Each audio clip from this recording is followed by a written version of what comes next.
वो जाना नहीं चाहता था, काफी डरा हुआ था, लेकिन फादर्स डे के वीकेंड पर वो अपने पिता के साथ रिश्ते को और मजबूत करने के लिए उनके साथ गहरे पानी में चला गया।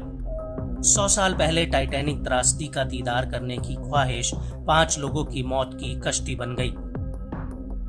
हजारों फीट की गहराई में 100 साल से भी ज्यादा समय से पड़े मलबे को देखने के लिए समुद्र में डूबी पनडुब्बी फिर लौटकर सतह पर नहीं आ सकी। पनडुब्बी के साथ ही समुद्र की गहराइयों में खाक छानने की उम्मीद भी डूब गई, तो टाइटैनिक को टूरिज्म प्लेस बनाने की कोशिश भी डूब गई। 18 जून को समुद्र की गहराई के लिए 5 लोगों की टीम रवाना हुई थी।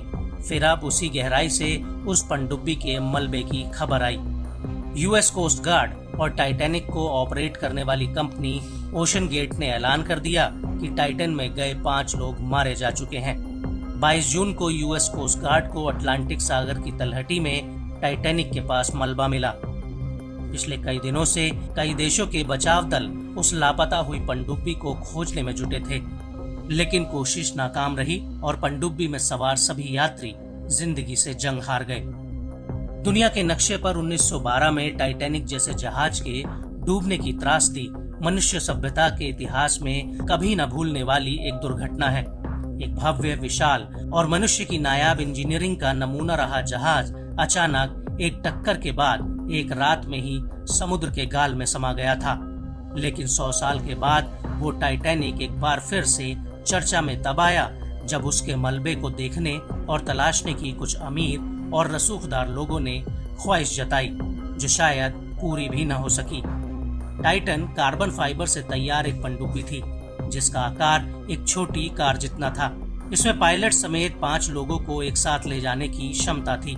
टाइटन में एक बार में 96 घंटों तक चलने लायक ऑक्सीजन भरा जा सकता था। टाइटैनिक तक पहुंचकर वापस बाहर आने में इसे करीब 8 घंटे का समय लगता था। यात्रियों में पाकिस्तान के बिजनेस टाइकून शहजादा दाऊद और उनके बेटे सुलेमान दाऊद भी शामिल थे। 19 साल के सुलेमान की उम्र 5 यात्रियों में सबसे कम थी। अब उनकी दर्दनाक मौत के बाद उनकी चाची ने कहा कि उनका भतीजा गहरे पानी में टाइटैनिक का मलबा देखने जाने से पहले डरा हुआ था।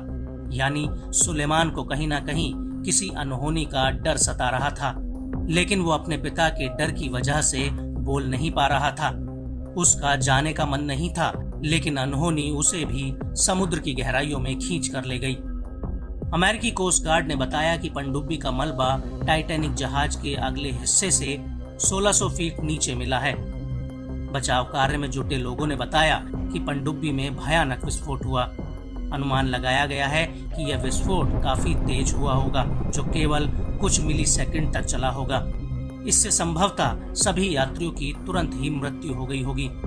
ये विस्फोट जहाज से संपर्क टूटने के कुछ समय बाद हुआ। हालांकि विस्फोट के असली कारणों का पता लगाने की कोशिश की जा रही है।